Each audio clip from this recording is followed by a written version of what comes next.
This is a recording from a Sunday meeting of the BC Humanist Association in Vancouver. Humanism is a progressive worldview that, without supernaturalism, affirms our ability and responsibility to lead meaningful, ethical lives capable of adding to the greater good of humanity. To learn more about humanism and to support our work, visit bchumanist.ca and make sure to follow us on Facebook, Twitter, and Instagram, and be sure to subscribe to the BC Humanist podcast. The opinions expressed in this podcast do not necessarily reflect those of our staff or board of directors. Thanks so much for inviting me. Thank you, Ian, and nice to see you out on this sunny Sunday morning. As he said, my name's Kate Bird, and I worked in photography for many years. I'm a photographer myself, and I also worked at the Vancouver Public Library Historical Photographs over my career.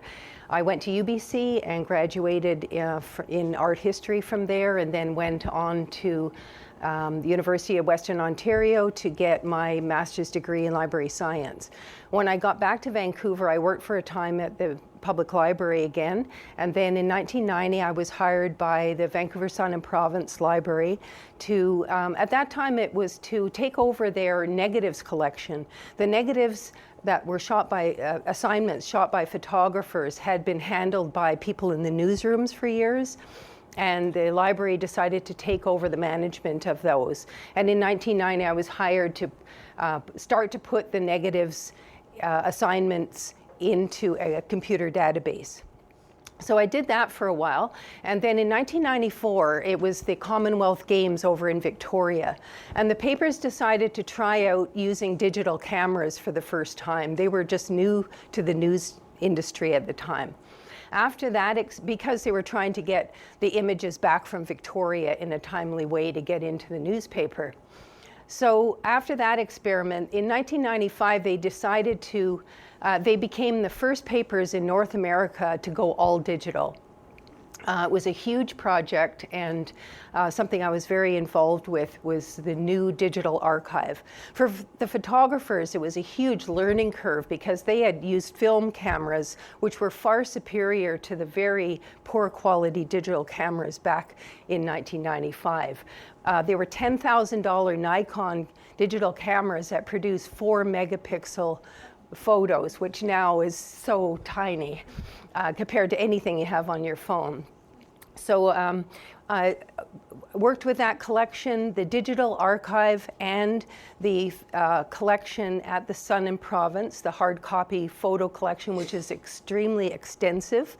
And in 2012, it was the 100th anniversary of the Vancouver Sun. And I worked with Shelley Freilich, who's a columnist and writer for the Vancouver Sun, on this book, Making Headlines, 100 Years of the Vancouver Sun. And the book did really well. It won a BC Book Prize. And on the strength of that, we were contacted by Greystone Books, a local publisher, who said, you know, we'd like to do some books based on this great photo collection you have access to. And that came about just when I was retiring after 25 years at the Sun and Province. So after that, I worked on a book, Vancouver in the 70s, with photos from the 70s from the Vancouver Sun. At that time in the 70s, the photographers were shooting over 4,000 assignments every year of every kind of subject: business, sports, entertainment, news, politics, everything. And it just shows you the breadth of the coverage at that time. And then when I was researching Vancouver in the 70s, as far as protest demonstrations, there were so many in that decade. It was just unbelievable. It was the rise of the social justice movement in all different ways. So I thought at that time I could do a whole book on protest demonstrations. And so Greystone went for that idea. And of course, rather than just the 70s, I did it for an entire century. So when I was researching the book, the early years were difficult because there weren't a lot of photographs in the paper in the early years. There weren't staff photographers at the newspapers till the late 30s. And there wasn't a library either until the late 30s. Prior to that, it was local freelance photographers who had photo studios and equipment of their own who would provide photos to the newspapers.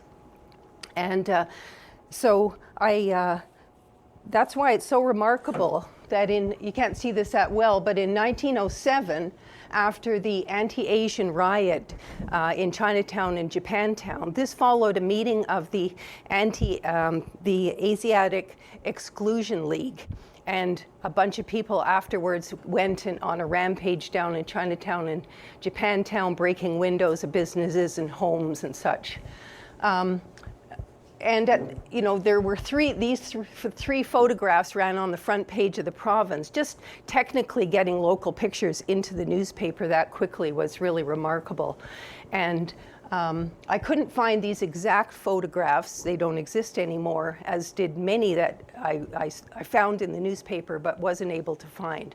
But others similar to that are in the collection at the Vancouver City Archives and at the Vancouver Public Library Special Collections. So I searched for the early years. I had to search outside the Sun and Province archives into every archive I could think of to try to find certain images. I had a really hard time finding images of women. I couldn't find photographs of suffragettes on the street looking, to get the vote, which it was very active here. There just weren't pictures in the paper. Many, many protests and demonstrations were recorded in the newspaper. They just didn't have photographs with them. For instance, this, which is in the 1930s, and a war widow being evicted with her children during the 30s, which was a very, very tough time here, and during the Depression. So I looked for certain images, as I say, and just couldn't find them to include in the book. Other ones I found in the photo files, but they had no information on them. So that was another process of what was this all about, this protest from the 40s. There was no information. You probably can't see this, but this is a kind of cards for, this is demonstrations and protests in the Vancouver Sun, and all the photo assignments are recorded. So things like flagpole sitter in Hope, Chilean protest at Robson Square. These are from the 80s. Amnesty International Write-a-thon. Just the number of assignments for for protest demonstrations of every kind over the years. There's also a card for riots, and some of them I couldn't find these negatives either. One was interesting in the 40s of zoot suiters in a riot with policemen. Zoot suiters in the 40s were young men who wore zoot suits, and they would go and kind of pick fights with sailors and merchant marines downtown. And then another one, Crescent Beach, scene of hoodlum riot in Crescent Beach. I thought that was great. But once I'd assembled all the photographs, I looked at them thinking of common themes that went over time. One of them, of course, is May Day. May Day's been celebrated in Vancouver and elsewhere for over a century. This is a 1937 May Day parade on Georgia Street, and there's a White Lunch strikers are there, a White Lunch restaurant. They won that strike because customers wouldn't cross the picket line. And that's what Georgia Street looked like in 1937. So things like May Day, as I say. Another common theme over time was the number of times that Vancouverites felt they had to take their grievances to Ottawa. We were really far away from Ottawa, and especially in the early years. And I mean, it's the same today, isn't it? So that this was a really common theme over time. This is an example in 1907, Joe Capilano.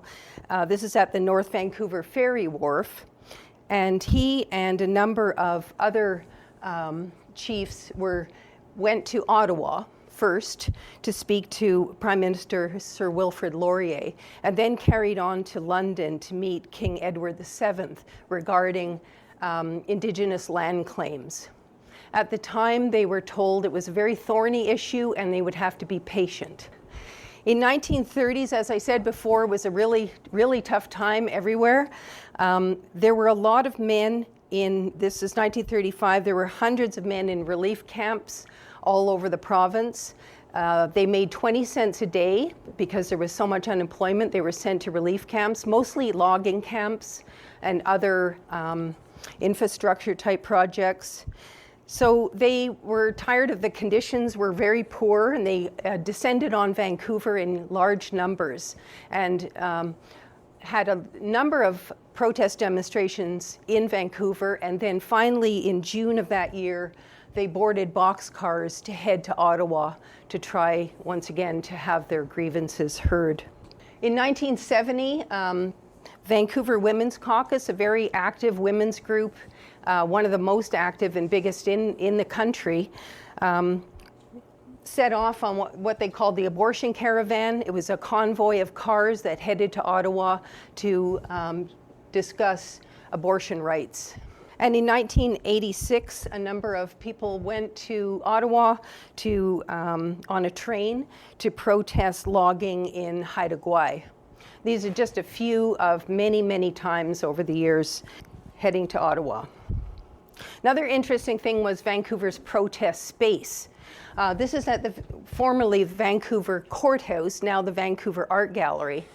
And this is a 1967 anti-Vietnam War protest. So in Vancouver City Hall used to be located on Main Street, just near the Carnegie Centre.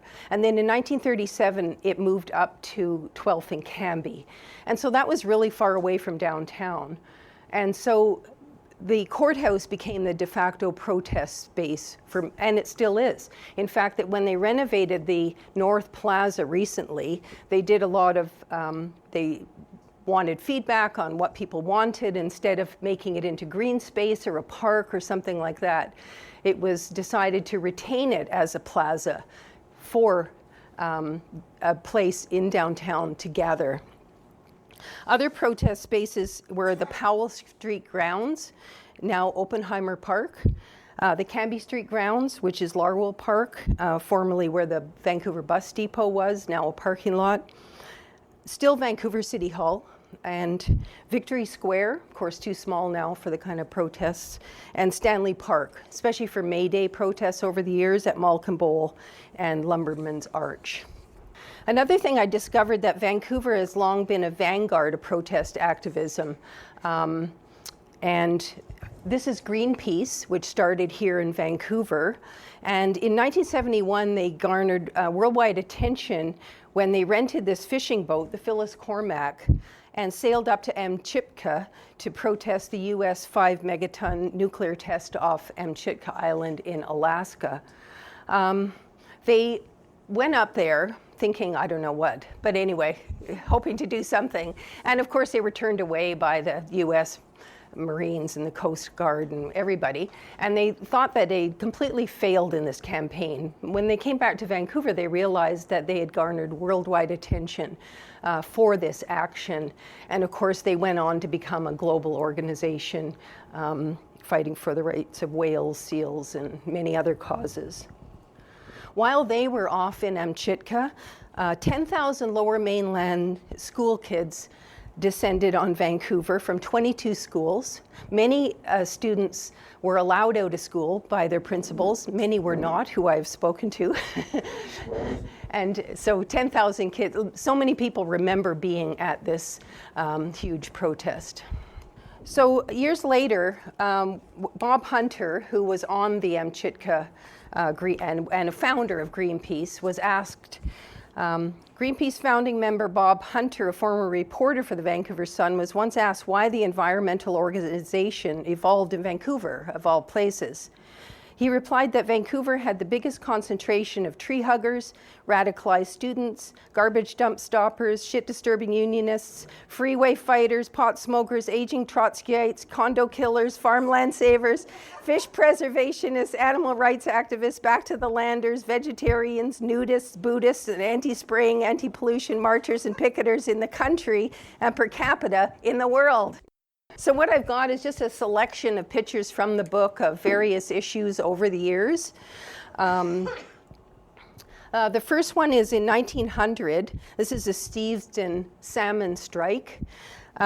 This was a strike by Fraser River sockeye salmon fishermen, a mix of white and First Nations and Japanese fishermen. They were demanding 25 cents per fish. The cannery offered 15 cents, and called in the Duke of Connaught's own rifles to keep and maintain order. In the end, the fishermen got 19 cents per fish. Just in Vancouver and in BC, of course, there was a lot of activism around it being a resource-based place with logging, fishing, longshoremen, and very involved in union activism.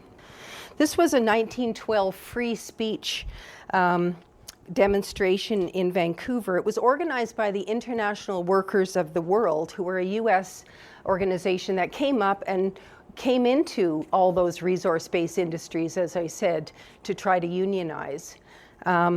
24 men were arrested. What had happened was that the city council had put a ban on public meetings to try to clamp down on this union activism, but they ended up disregarding that. It just didn't work, so they abandoned it. In 1914, the Komagata Maru arrived at Vancouver with would-be immigrants, most of them from India. It was hired by Indian businessman Gurdit Singh, who's in the white beard and suit, and he was purposely challenging Canada's exclusionary immigration policy toward Asians. Of the 376 passengers, most of them were denied entry to Canada. They were forced to remain on the ship for 2 months before being forced under armed escort to leave. Gurdit Singh said at the time, "We're British citizens, and we consider we have the right to visit any part of the empire.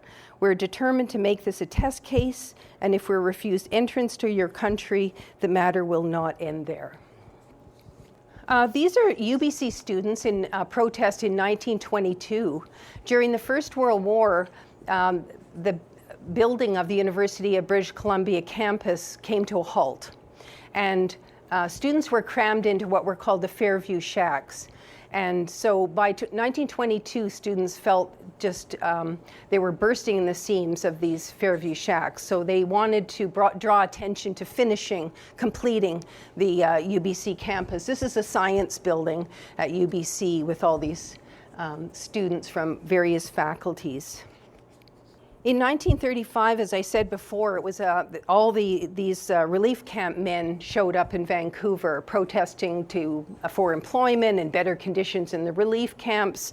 And they occupied the Hudson Bay store where they chanted work and wages before being driven out. Some were arrested. Afterwards, Vancouver Mayor Jerry McGeer stood in front of the cenotaph. He's in that crowd, and ordered them to disperse. When they didn't, he shouted, "Okay, boys, you asked for it, and here it is," and read the Riot Act, literally. The next month, around Mother's Day, there was an organization called the Vancouver Mothers Council.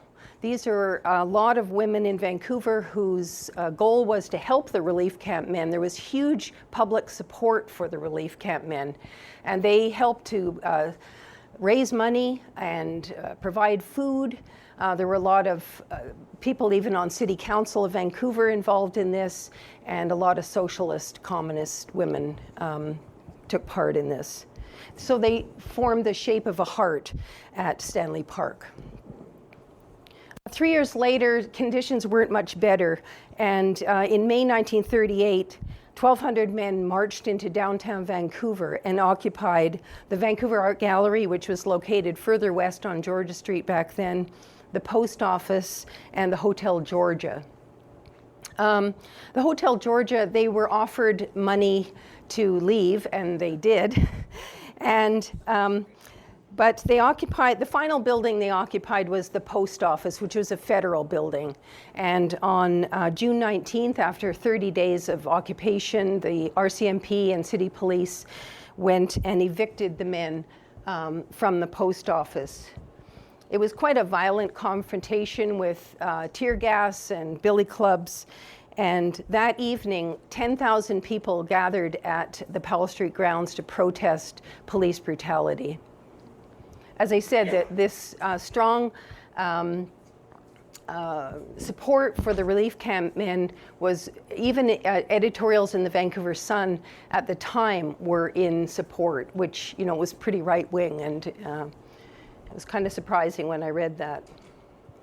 In 1942, when Japanese were being interned, they were held in, this was the immigration building downtown, kind of where the Vancouver Convention Center is now.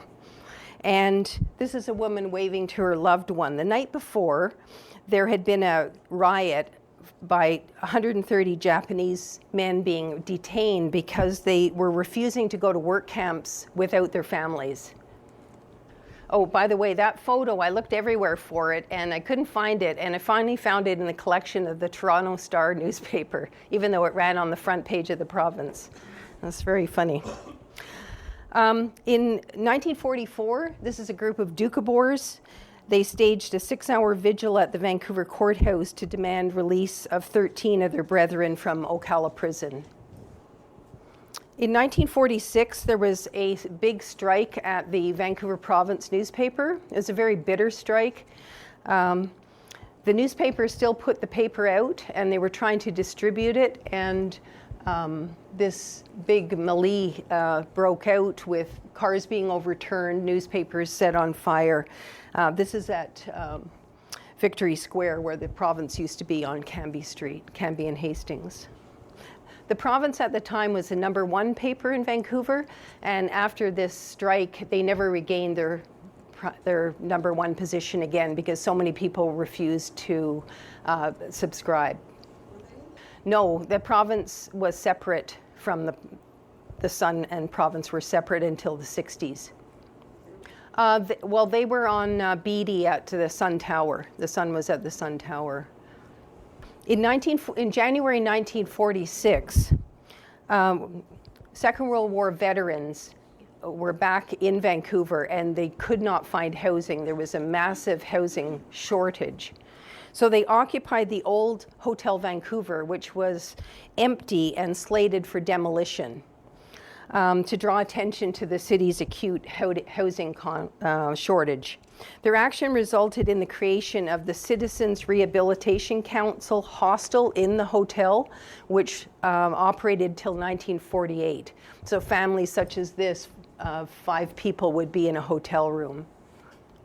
I also included riots in the book, which are sort of protests of a different sort. In the 1994 Stanley Cup riot here, a lot of people felt like, oh, this is a new thing, but it's not a new thing. It was a long-standing sports riots, concert riots, have long been a part of Vancouver history.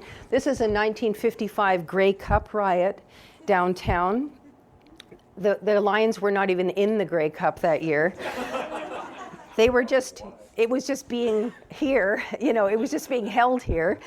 And 50,000 people, as the paper said, hoodlum gangs spoiled the fun. There was also big Grey Cup riots in 1958 and a huge one in 1966. This is a Ban the Bomb anti-nuclear protest demonstration at Victory Square in 1963. Vancouver has a long history of peace activism. But it just shows in the early days, in the early 60s, there would be this handful of people. By the end of the 60s and the Vietnam War, there was 10,000 people. This was a roadblock. A CNR work crew started rebuilding track up in North Vancouver's Mission District, and this picket appeared. Early First Nations activism, Indigenous people weren't even allowed to protest until the 50s. Another Vancouver tradition is the Halloween riot. They took place in Dunbar, Main Street, Chinatown, and this was in North Vancouver at Edgemont Village with a 3-hour riot by 1,000 people on Halloween. This is 1968. 1968, There were huge student protests. I mean, there had been through the 60s, but that was really the big culminating year. This is American Yippie Jerry Rubin at UBC, and he spoke to UBC students here. And afterwards, a number of students went and occupied the faculty club at UBC, and where they drank all the booze, swam naked in the pool until they were evicted.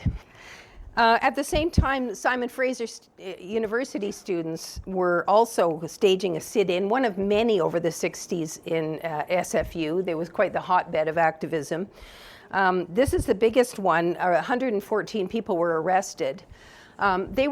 Students, though, wanted to be more involved in the running of the university, and also they wanted more access to their student records. This is a big peace rally against the U.S. war in Vietnam. This is Member of Parliament Grace McInnes. That's in 1969. And of course, in 1970s, social justice movement really gets ramped up. This is the Vancouver Women's Caucus, once again protesting Canada's abortion laws at the now Sinclair Centre. And in 1971, this is the Gastown Riot. There'd been a whole year of war between hippies and transient youth in Vancouver and Mayor Tom Campbell. And it kind of culminated at the Gastown Riot, which was a pro-marijuana gathering that got very heavy-handed by the police. There was an inquiry after. Things kind of changed after that.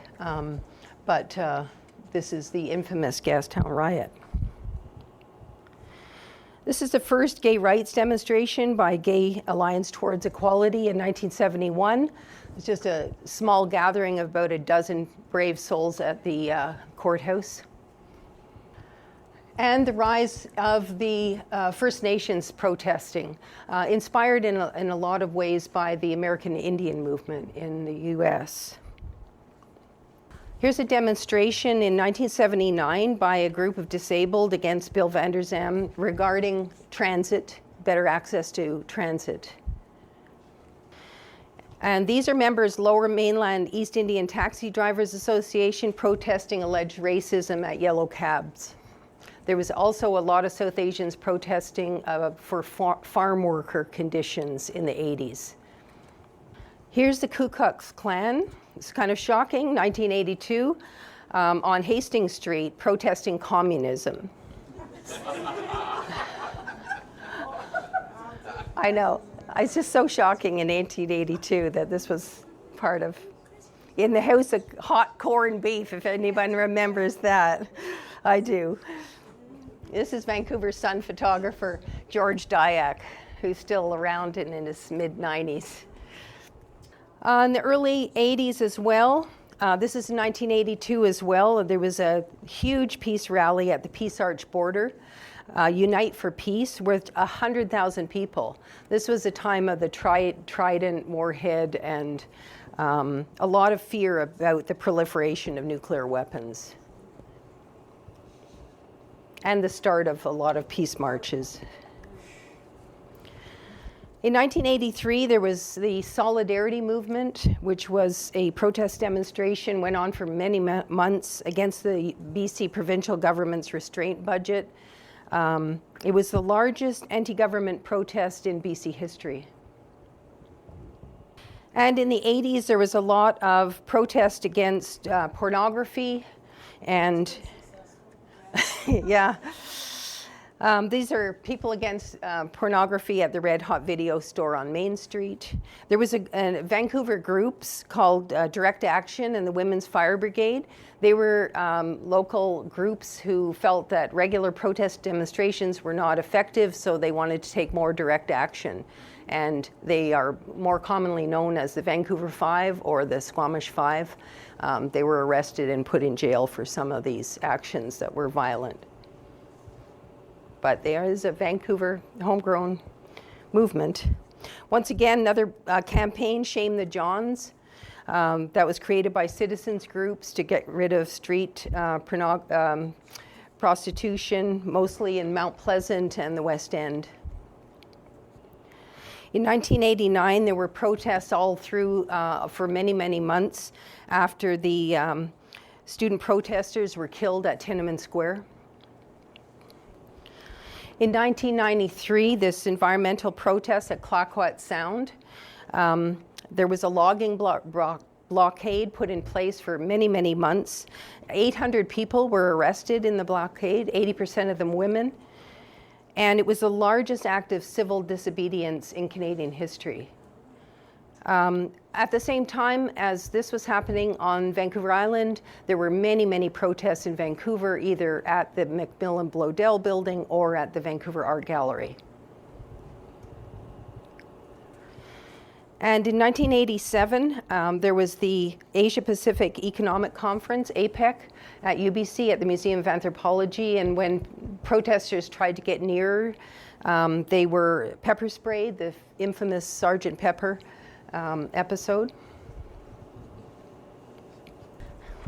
This is Rob Miller sitting in his area at Wood Squat. Wood Squat was a 92-day direct action housing protest in the old Woodward's department store building downtown to bring attention to homelessness, affordable housing. That was in 2002. Still an issue today.